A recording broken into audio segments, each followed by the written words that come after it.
আচ্ছা, আমি যদি এখন আপনাকে জিজ্ঞাসা করি আমি এখন যে আসনটিতে বসে আছি এই আসনটির বাংলা কি হবে, আপনি নিশ্চয়ই বলবেন এই আসনটির বাংলা তো সোফা। কিন্তু এর বাংলা যদি সোফা হয় তাহলে এর ইংরেজি কি হবে? কনফিউজড, তাই না? তাহলে আজকের এই ভিডিওতে আমরা শিখব আমি এখন যে আসনটিতে বসে আছি এই আসনটির সঠিক বাংলা এবং ইংরেজি প্রতিশব্দ।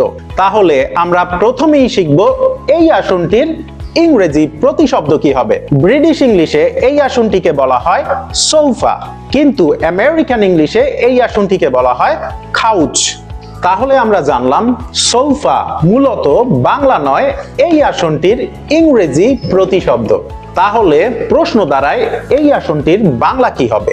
ইংরেজিতে এই আসনটিকে আপনি সোফা বা কাউচ যাই বলেন না কেন এর বাংলা হবে গদি, আটা, কেদারা।